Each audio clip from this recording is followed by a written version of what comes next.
Mga kapatid, magandang gabi po sa inyong lahat. Maniniwala po ba kayo sa akin kung sasabihin ko sa inyo na itong mga technology ng electric vehicle ay isang regalo pala sa atin ng mga bansang nag-develop nito? Pero siyempre, pagdating sa regalo, merong magandang regalo, may mamahaling regalo, at mayroong murang regalo. Meron din namang regalo na magbibigay pa sa iyo ng problema at mauubusan ka ng pera. Ngayon mga kapatid, panurin niyo po sana itong vlog ko na ito at ipapaliwanag ko po sa inyo kung paano ko nasabi na itong electric vehicle, itong teknolohiya na ito na ginawa ng iba't ibang bansa na darating ngayon sa atin dito sa Pilipinas at nandito na nga po ang dami-dami na ito pala ay regalo sa atin. Dahil ito, ni isa man lang na bagay ay wala tayong naiambag nung ito ay kanilang ni-research, yung kanilang research and development, nung kanilang dinevelop ang mga batteries, yung mismong technology na ginawa nila, ay wala tayong naiambag kahit kaunti man lamang. Marami po ang hindi sang-ayon dito sa electric vehicle pagdating po sa pag-develop nga po ng batteries. Gawa nga nung kailangan nilang magmina ng maraming mga cobalt, ng maraming mga lithium, kasama na po yung graphite, aluminum at iba pang mga metals na ginagamit dito sa pagbuo ng mga batteries ng mga electric vehicle. Pero hindi na nga po ito kayang pigilan. Ngayon, mga kapatid, pag-compute tayo, kung kapag ba ikaw ay bumili ng isang kotse ngayon na internal combustion engine, halimbawa, bumili ka ng Toyota Vios, no? At ako naman ay bibili nitong Conserva, ano po ba ang mapapala natin makalipas ang 10 taon? Halimbawa, bibili ka ng isang Toyota Vios na manual transmission, yung 1.5G, na yun ay nagkakahalaga ng 979,000 pesos. Kung yun ay huhulugan mo sa financing or sa bangko, ay meron ka ng approximate na 300,000 na dagdag dyan sa loob ng 5 taon na huhulugan mo siya, yung 5 years to pay. So kung iyon ay 979,000 plus mo ng 300,000, ay aabot na sa 1,279,000 pesos yung binili mong sedan. Sabihin na natin na meron kang 20,000 na mortgage dahil hulugan. Tapos aabot din ang insurance mo ng 75,000 doon sa buong duration habang hinuhulugan mo yan kasi dapat ay comprehensive ang insurance niyan. Yung unang taon, malaking insurance. So bawat taon na dumaraan ay paliit naman ng insurance niyan. So ngayon, ang halaga ng sasakyan mo ay aabot na ng 1,374,000 pesos yung binili mong Toyota Vios. Yun ngayon yung computation natin sa loob ng 5 taon.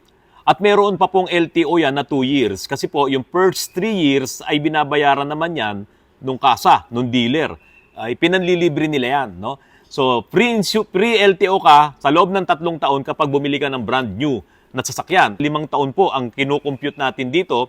So may 2 years ka pang LTO, sabihin na natin iyon ay aabot ng 10,000 pesos. Kaya po, ang inabot na ngayon, nung binili mong Vios na manual transmission na 1.5G, ay umabot ka na ng 1,384,000 pesos.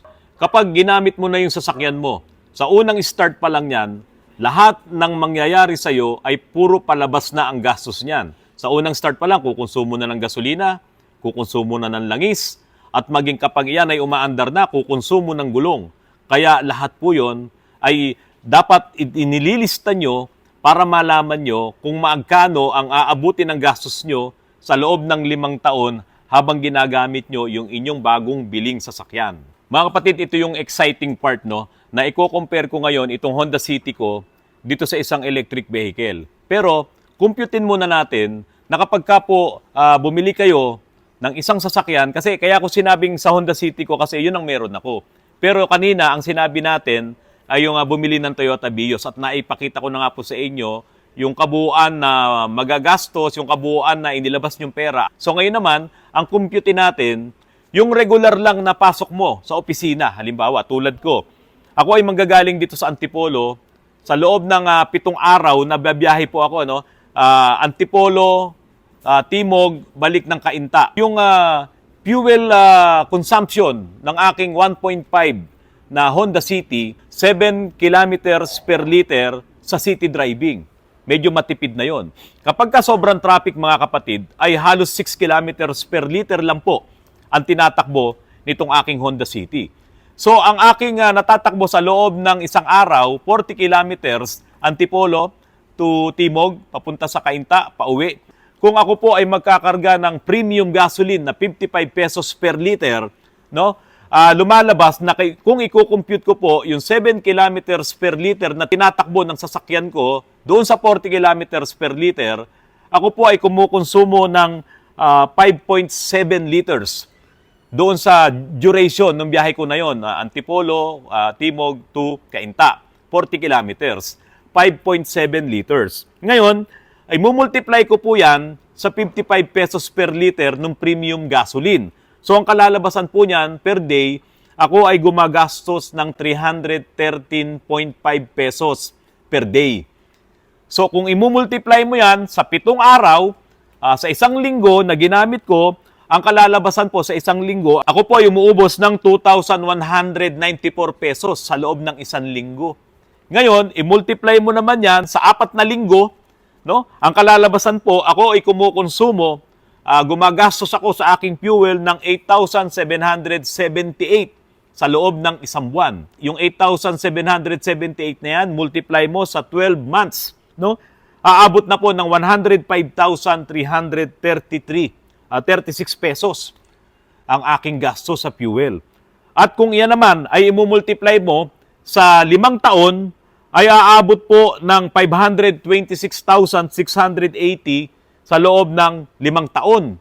Tingnan nyo mga kapatid kanina doon sa binanggit natin, ang nagastos na natin ay umabot ng 1,384,000 doon sa pagkakabili mo ng BIOS. Diba? Kasama na doon yung mortgage, kasama na doon yung insurance, kasama na doon yung LTO, kasama na doon yung tubo sa'yo ng financing. So, inabot ng 1,384,000 pesos. Ngayon, maggagasolina ka, sa loob po ng 5 taon, ay gagastos ng 526,680 pesos. Sa gasolina lang po ito, Sa fuel pa lang po ito. Yun yung pwede kong gastusin kung gagamitin ko araw-araw yung binili kong sasakyan. O ito nga po yung gamit ko na Honda City. Pares lang naman na 1.5 ng BIOS at ito namang Honda City ko ay 1.5 din. Ngayon, sa loob po ng 10 taon, ang magagastos ko sa gasolina, dito po sa Honda City, kung araw-araw kong gagamitin, ay aabot po ng 1,053,360. Yung 1,053,360 po na yon, idagdag mo ngayon doon sa kabuuan na halaga ng kotse mo, kasama yung mga nakapatong na doon, yung insurance, yung mortgage, yung tinubo sa iyo ng dealer, lahat na, pati yung LTO, 1,384,000 plus 1,053,000, naku po, magkano na po yun? Halos 2,400,000 na po ang inabot ng kotse nyo. Kaya po, kung halimbawa, bibili kayo ng sedan, ng kotse ngayon, ito po ngayon ang i-expect nyo na magagastos nyo sa inyong biniling sasakyan sa loob ng 10 taon. Doon nga po sa sinabi ko sa inyo, kung after 5 years, hulugan yung kotse binili nyo, pwede kayong gumastos ng 526,680 sa gasolina pa lang. Wala pa doon yung maintenance nyo. Wala pa doon yung magpapalit kayo ng 4 na gulong. Wala pa doon yung extra activities nyo, mamamasyal, pupunta kung saan-saan. Diba? At siyempre, may mga iba pang maintenance yan. Sa loob ng 5 taon, marami kayong pagdadaan ng maintenance. Change oil, change fluid, change brake pads, change spark plugs, lahat ng pwedeng palitan dyan. Sa loob ng 5 taon, marami kayong magagastos. At hindi lamang aabot yun ng 526,000 ang gastos nyo. Baka nga umabot pa kayo ng 700,000 in 5 years na ginamit nyo yung binili nyong sasakyan. Kaya kung ganon, sa 5 years, halos umabot na kayo ng 1.8 million sa loob ng 5 taon dun sa binili nyong isang sedan na nagkakahalaga ng 979,000 pesos. Aabutin pala ng halos 1.8 million ang gastos nyo sa loob ng 5 taon. Walang ayawan yun. Hindi nyo maaatrasan yun dahil gagamitin nyo ang inyong sasakyan. Ngayon, kung hindi nyo gagamitin ng 1 taon, hindi nyo gagamitin ng ilang buwan, makakabawas kayo ng konti. Hindi nyo yun matatakasan. Kaya po mga kapatid, kung titignan nyo yung binili nyo na sedan na yon, 979,000, umabot ng 1,384,000 ang gastos nyo, hindi ka pala talaga nakakatipid. Kasi talagang gagastos at gagastos ka. Ngayon, kung yan ay pinangninegosyo mo, maaaring may babalik sa yung konti kasi masisira din yan. Kaya po mga kapatid, tignan nyo, marami ang nagsasabi na kapag bumili ka ng sasakyan at hindi ka naman talaga ganun ka made or wala ka talagang maraming pera, parang inaksaya mo lang yung pinagkakitaan mo ng matagal ng panahon. Ngayon, kung naghahanap buhay ka, may maganda kang sweldo, part ngayon ng sweldo mo, napupunta na rito sa sasakyan. Sa ayaw mo man at sa gusto. Yan po ang reality ng buhay kapag bumili ka ng isang internal combustion engine na sasakyan, lalo na kung brand new. Sa mga second hand, siyempre, mura mo na lang nabili yan, pero ganun pa rin ang gastos mo kung ikaw ay araw-araw na pumapasok sa opisina. May maintenance ka pa rin, may pinagkakagastosan ka pa rin diyan sa sasakyan mo. Yun nga lang, pwedeng maliit ang puhunan mo kasi second hand yung binili mo. Pero kadalasan ng mga second hand, sa unang gamit mo pa lang, meron ka nang ipapagawa. Sa madaling salita, kapag meron kang sasakyan, ay mag-uubos ka talaga ng pera. Kaya lang siyempre yung iba, tulad ko, may sasakyan ako, ang gumagamit naman yung anak ko, di ba? So yung anak ko walang ginawa kundi manghingi lang na manghingi ng panggas. O itong mga nag-aaral, so bigay lang din naman ako ng bigay. Ngayon, kung ang anak mo may sarili ng pamilya, di ba, bahala na siya ron. Pero yun nga, minsan nangihingi pa sa'yo ng panggas. So ibig sabihin, kapag ka meron kang internal combustion engine na sasakyan, talagang palabas lahat ang pera dyan. Except ginawa mong pang negosyo. Ngayon, ito po, yung mga nagre-recommenda ng mga electric vehicle. Dito na po, puntahan na natin yung sinasabi ko pong regalo. Kasi po mga kapatid, ako, may ginagamit ako ngayong electric vehicle dito na lumalabas dito, ang araw-araw na konsumo ko ay napakamura lang pagdating sa bayaran ng electric bills. Kasi po, itong electric vehicle na ginagamit ko, sa experience ko, hindi pa akong gumagastos ng 30 pesos a day. Example ko itong sa Moretti, no? Yung sa araw-araw na biyahe ko, mula shop, papunta sa office ko sa Timog, pabalik dito sa Cainta. 40 kilometers po yun. At sa 40 kilometers po na takbo na yon sa Moretti, ay parang 4 na araw ko uubusin yung isang full charge. Ang isang full charge po ng Moretti, ang binabayad ko po dyan sa Meralco, dahil nga po iyan ay 11 kilowatts lang, tapos 12 kilowatts per hour, ang presyo ngayon ng Meralco ay 142 pesos lang. So doon sa 142 pesos na yon, i-divide ko ngayon yon sa 4 dahil ginagamit ko yun ng 4 days. So lumalabas po na ang konsumo ko lang sa kuryente per day ay 35.5 pesos lang. Kasi po, pag minultiply mo yun sa 4, ay lalabas nga po doon yung 142 pesos na fully charge ko doon sa baterya ng Moretti. So kung yun po ay 35.5 pesos per day, sa loob po ng isang buwan ay 1,065 lang yun. Ngayon, sa loob ng isang taon ay 12,780. At sa loob ng 10 taon ay 127,800 lang ang pwede kong magastos sa electric bills ko dito sa Moretti na yan. Kung gagamitin ko yan na pang-araw-araw sa aking pagpunta sa opisina at pabalik sa bahay. So, ganun po siya katipid. Ngayon, wala ka ng maintenance dito na change oil, wala kang palit ng spark plug, no? Yung motor naman ito, brushless naman to, walang carbon brush yan. Kung meron mang mga masisira siguro dito, mga pang-ilalim mo, brake pads, ganyan, mga preno, at yung mga minor na maintenance lang. Hindi katulad sa mga internal combustion engine, may spark plug at kung ano-ano, may change oil ka at marami pang iba. Pero mga kapatid, yan po kami nabubuhay sa shop, no? Pero kasi, hindi naman kasi mawawala itong mga internal combustion engine na yan. Malabo pa po sa sabaw ng pusit na mawala yan. Kasi hindi talaga kaya ng Pilipino na bumili ng mga mamahaling electric vehicles. Ako po gumagamit ng electric vehicle ngayon, pero hindi ko po i-recommenda sa inyo na bumili kayo ng mamahaling electric vehicle, ng malaking electric vehicle, ng mabigat na electric vehicle. Yung ginagamit ko ngayon, isang simpleng sasakyan na parang e-trike lang, na ginawang 4 na gulong at pinaganda yung body, naging kotse, pati yung loob, kotseng-kotse ang dating, naka-aircon ka pa, magaan at mura lang ang baterya nito dahil ang range nito ay 330 kilometers lang. Ngayon ito mga kapatid, hindi ako bibili ng mga mamahaling electric vehicle. Bakit? Hindi ko kayang gawin yan, unang-una. Dahil kung mamahalin yan, sa loob ng 10 taon, kung iyon ang kanyang warranty, hindi ko yan pwedeng galawin. Kung bibili ako ng mamahaling electric vehicle, talagang nagkakamali po ako. Biro mo, the more na lumalaki ang isang electric vehicle, bumibigat ang kaha, bumibigat ang baterya. At pag bumigat ang baterya, kailangan mo ng mas mataas na kilowatts nung baterya na yan. Kasi hindi niya kakayanin na iandar yung mismong electric vehicle na yan, yung mismong car. So ngayon, the more na mataas ang kilowatts ng baterya mo, mas mahal yan. Yan ngayon nagkakahalaga ng halos milyon yung mga baterya. Ngayon, the more na mabigat ang sasakyan, malakas din kumonsumo ng energy, ng stored energy doon sa baterya. Kaya hindi advisable na kung gusto mong makatipid, bibili ka ng mga malalaking electric vehicle, nagkakamali kayo.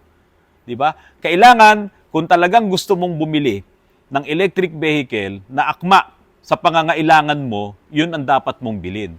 Dahil tulad ko, yung ginagamit kong electric vehicle ngayon, magkano lang ang nagagastos ko sa araw-araw? 30 pesos a day, balikan, antipolo, sa bahay ko, araw-araw, ganun lang ang ginagastos ko. Hindi ko po ini-endorso na bumili kayo ng electric vehicle. Ang sinasabi ko po, bumili kayo ng isang EV na magmamatch sa pangangailangan nyo. Kung halimbawa, katulad yung nakasanayan mo sa dating kotse mo, sa umaga, alis ka, pakarga ka sa gasolinahan ng fuel, pagdating sa gabi, may natira ka pang gasolina, okay na yan, pabayaan mo na yan. Sa electric vehicle, hindi pwede yun. Lalo na kung entry level lang ang electric vehicle mo. Kasi dito, kung halimbawa, naka-fully charge ka, o 6 na oras, pinuno mo, sa loob ng 3 araw, naubos mo na yon, kaunti na lang ang natitira, kailangan mo nang mag-charge. Ngayon, para yung day-to-day na gamit mo, para hindi ka naman malagay sa alanganin, o di gabi-gabi magkarga ka rin, pinupuno mo, parang cellphone lang.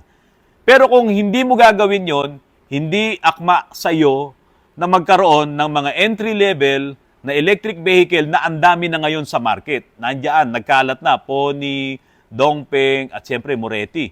At may Jet Tour pa. Yan, yung mga electric vehicle na yan, pasok yan sa pangangailangan mo, lalong-lalo na kung ang range niyan ay yung mga 330 kilometers lang. At yan po, maliliit po ang mga baterya niyan. Hindi po ganun kasinlaki ng mga mamahaling electric vehicle. Itong ginagamit ko na electric vehicle na Conserva, ito po ay 11 kilowatts lang yung kanyang battery. Ngayon, ang isang 11 kilowatts na battery ay nagkakahalaga lang po yan sa market ngayon sa China, no, ng halos nasa 50 plus thousand pesos lang. Kasi ang pagkakaalam ko, ang baterya ngayon na galing ng China ay $75 per kilowatt. So, ito 11 kilowatts lang, i-multiply nyo po kung magkano. Ilan yung ano na yun, sarhento. Bali 75 times 11. 825. Ha? 825. O yun, magkano? 825. 825. So, $825 $825 times 58.60 mo nga. Oo. 48,000. Magkano? 48,000. 48,000 lang mga kapatid, no? 48,000 lang yung halaga ng electric vehicle battery na yan. Kasi $75 per kilowatt hour lang ang rate ngayon ng mga ibinebentang electric vehicle battery diyan po sa China. Sa US at saka diyan sa Korea ay umaabot po yata ng $80 per kilowatt ang battery. Kaya nga po kung 11 kilowatts lang ang battery mo tulad nitong sa Moretti na Conserva, mura lang po ang battery nito. Hindi katulad ng mga naglalakihang mga electric vehicle, no, na ang tataas po talaga ng mga batteries nila na iyon yung umaabot nga po ng 30 kilowatts, may 400 kilowatts, may 500 kilowatts, o i-multiply mo nga yun sa $75, no? Yung subukan mo nga sarhento. 500 kilowatts times 75. O magkano na yan? 37,000. O i-multiply mo ngayon sa 56.8. O magkano na? 2 million. 2 million, battery pa lang. O, di ba, yung 500 kilowatts na electric vehicle, hindi mo kailangan yon kung ikaw ay nagtitipid. So, ang kailangan mo, yung electric vehicle na makapagbabalik sa'yo ng pera mo. Kung masira man ang motor mo, ang pagkakaalam ko, ito ay nasa worth 55,000 lang. Kung masira man ang battery mo, ay halos lumalabas lang na almost 50,000 lang din ang battery.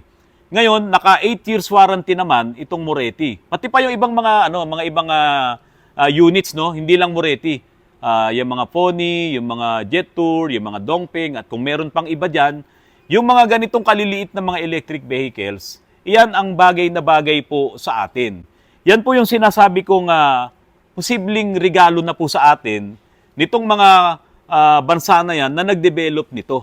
Kasi bibilin mo na lang yan, sasakyan mo na lang yan, gagamitin mo na lang yung technology niya para magamit mo sa pang-araw-araw mong pamumuhay. Ngayon, halimbawa, galing ka naman sa bundok.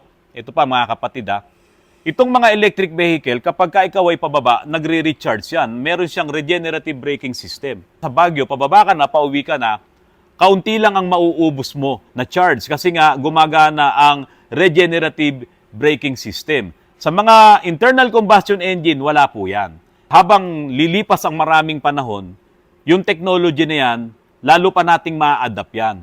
At darating din ang panahon, makakapag-charge ka sa sarili mong kakayahan. No? Kung ikaw ay isang technician, kung ikaw ay isang engineer, makakapaglagay ka ng sarili mong solar power sa bahay mo. At minsan, pupunta ka sa kapatid mo, makikisuyo ka, ate, pwede bang mag-stay muna dyan ng 6 na oras? Di ba? Yung pala, makikikarga ka lang. Pag mga ganon, hindi naman siguro magagalit ang kapatid mo. Pero kung manghihingi ka ng pangkarga ng gasolina, baka sabihin sa'yo, bibili-bili ka ng kotse, wala ka naman palang panggas. Yung mga ganyan mga kapatid, diskarte. So, itong electric vehicle, wag mong bilhin yung electric vehicle na lalo lang magpapahirap sa'yo. Kasi, kung bumili ka ng Vios na 979,000, bumili ka naman ng electric vehicle na 2 million, mahal talaga to. At wala kang matitipid dito. Hindi mag-a-apply dito yung sinasabi na pagdating ng panahon, mababawi mo yung ininvest mo. Malabo yun. Dahil walang babalik na tipid sa'yo, dahil habang ginagamit mo ang isang mabigat na electric vehicle, ay malakas talagang kumonsumo ito doon sa charge ng kanyang battery. Wala kang matitipid dyan. Kaya po ako, ang ipinapakita ko po sa inyo, itong mga ganitong maliliit na mga electric vehicle, sapat na po sa akin yan. Naihahatid ako sa bahay ko, naihahatid ako dito sa shop, at kung masisira man to, kaya kong gawin. Ito po yung stand ko lang dyan. Siyempre, kaya ako bibili nitong Moretti, ay dahil nga sa alam kong makakatipid ako. At pagdating naman dito sa shop, kakargahan ko. Pagdating doon sa opisina, kakargahan ko. Ngayon, yung charge and discharge rate niyan, ay malalaman natin pagdating ng panahon. Kaya lang, dahil sa 8 years naman, yung warranty ng battery, adi okay na rin yun. Kaya itong Moretti na ginagamit ko, kung ito ay mapapasa akin, kayang-kaya kong i-repair, kayang-kaya kong ayusin ang mga pang-ilalim nito. Ngayon, may magtatanong sa inyo, bakit sa US, talagang mamahalin yung mga ibinebentang mga electric vehicle? Nagpapagandahan talaga sila, nagpapagalingan talaga sila. Unang-una mga kapatid, doon sa US ay may tax credit sila. May ibinibigay na additional na pera o tax credit itong gobyerno dyan sa US para makabili yung mga citizens nila. Dito sa Pilipinas, walang ganun. Diba? Pero merong bagong news ngayon na yung mga ini-import na mga parts, no? Mga accessories ng mga electric vehicles ay libre na po yata sa tax. Kaya lalong magmumura itong mga electric vehicles na papasok ngayon dito sa Pilipinas. Bakit meron ding mga mayayaman dito sa Pilipinas na bili ng bili ng mga mamahaling mga electric vehicles? Lalong-lalo na po yung mga mayayaman talaga dahil ginagamit nila yan sa kanilang tax na binabayaran sa gobyerno. Kasi pag bumili ka ng mamahaling sasakyan, no, part nung ginastos mo diyan ay mai-declare mo sa BIR at ibabawas naman sa iyo ng BIR yan sa mga babayaran mo taon-taon sa iyong annual income tax.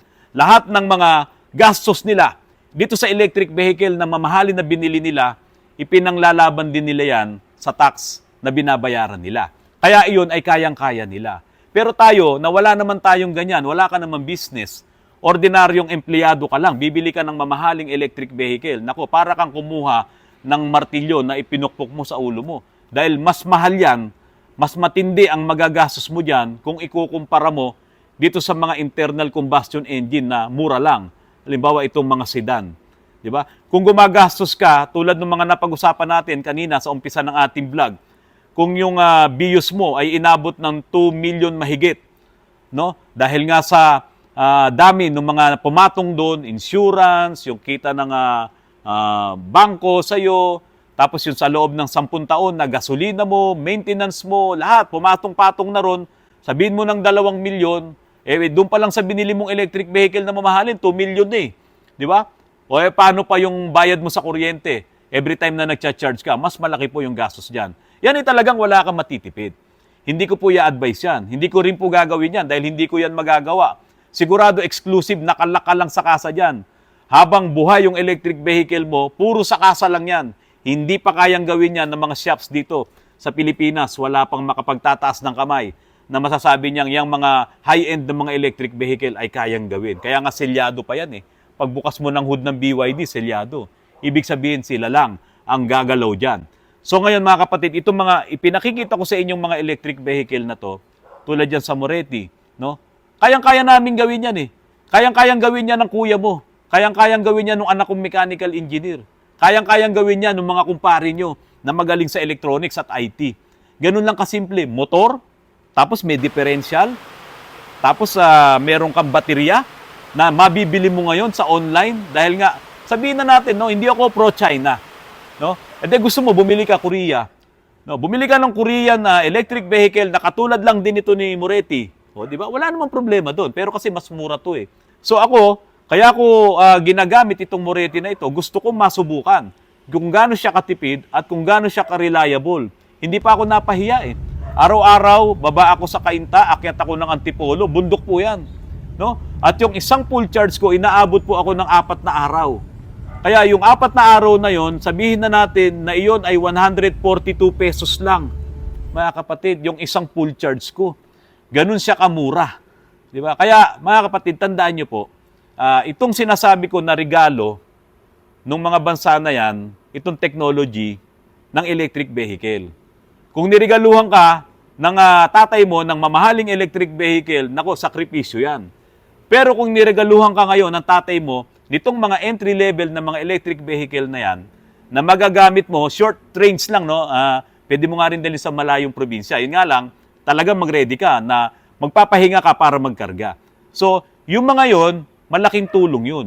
Dahil mababawasan talaga ang gastos mo. Pagdating naman dun sa safety, kasi marami rin pong nagsasabi niyan, na hindi ako papayag na yung kapitbahay ko ay magkaroon ng electric vehicle, lalo na yung gawang China. Meron po nag-comment kasi sa akin nun eh. Hindi raw siya papayag. Paano mo gagawin yun? Ano magagawa mo doon kung talagang bumili siya ng Moretti? Diba? Baka daw kasi sumabog. Yan. Ibang usapan po yan pagdating sa safety.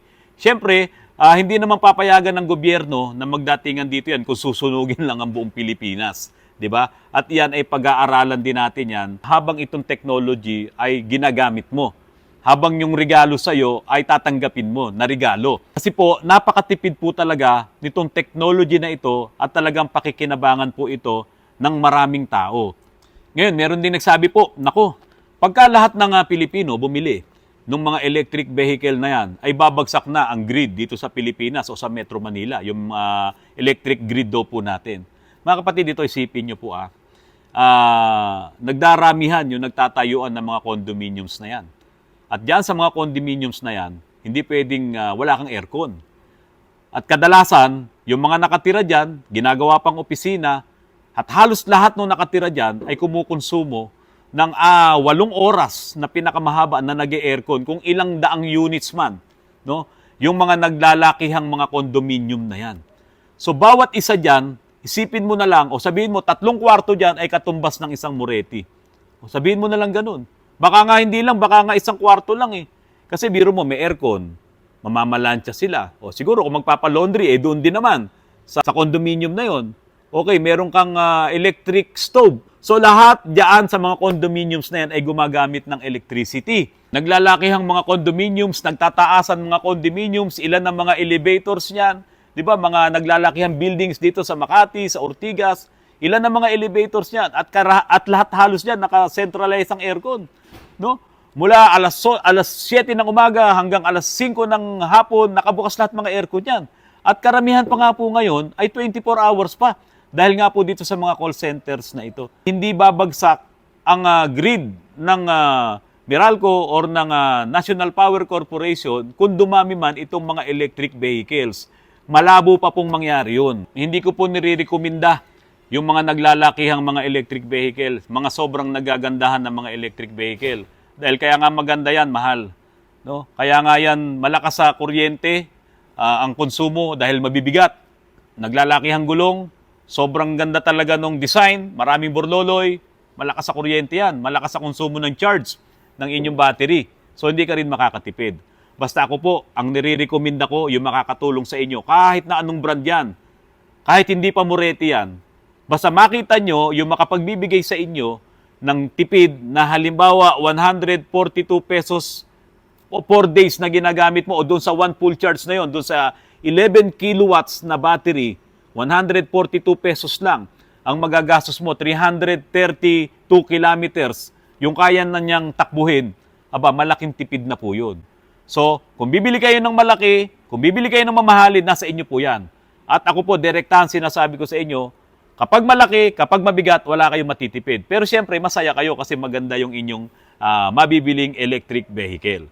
Basta kung may pera kayo, maganda ang inyong trabaho, kahit bumili ka ng electric vehicle, kahit bumili ka ng mga bagong internal combustion engine ngayon, basta ang ending, pag after 10 years, panalo pa rin sa tipid itong electric vehicle. Kahit pa masira ang baterya niyan. Dahil lilipas ang taon, magmumura ang mga baterya. At ang mga pyesa naman ito ay mura lang na nabibili, sabi nga rin ng may-ari ng Moretti. Ngayon, itong internal combustion engine na bibilin mo, once na mabili mo yan, unang start mo pa lang yan, gastos na yan. At bawat andar niyan, gastos na yan. Kaya nga po kami ay kumikita, kaming mga shops. Ngayon, kung meron ka ng internal combustion engine dyan, meron kang sasakyan dyan, okay na yan. Diba? May panggamit ka dyan at kung gusto mong nakakatipid ka, bumili ka. Ito na yung second car mo. Ito na yung para sa mga anak mo na talagang hindi ka na maglalabas ng pera para bumili sila at magpagasolina sila or magpa-diesel sila. Limited na ang ilalabas mong pera at kontrolado mo na sila dahil nagkakarga sila sa kuryente. Ang ini-explain ko lamang po sa inyo dito ay itong konsumo na paggamit nitong mga maliliit na electric vehicle. Kasi kung bibili ka nga ng mga mamahaling electric vehicle na yan, sa presyong-presyo pa lang, 2 milyon na kagad, may matitipid ka ba? Wala. At kung bibili ako niyan, makaya ko bang gawin yan? Hindi. Kasi wala kang makukuhang pyesa, wala kang makukuhang technology, hindi ipagkakatiwala sa'yo sa mga shops na lalong-lalo na ngayon na wala pang formal education ang karamihan ng mga shops pagdating dito sa mga electric vehicles na ito. Sana po ay tama yung mga sinabi ko sa inyo na ito pong technology ng electric vehicle, kung tatanggapin nyo po itong regalo, ay piliin nyo yung magandang regalo. Kaya ako, pinili ko to, itong Conserva, itong Moretti, 142 pesos per full charge, yun lang ang ginagastos ko. Kahit sabihin mong 2 araw ko lang gamitin yun, saan ka naman nakakita ng 142 pesos, 2 araw? Murang-mura pa rin po yun, naka-aircon din ako. Di po ba? Okay mga kapatid, sana po nagustuhan nyo po yung vlog ko na to. Maraming salamat po at magandang gabi po sa inyong lahat.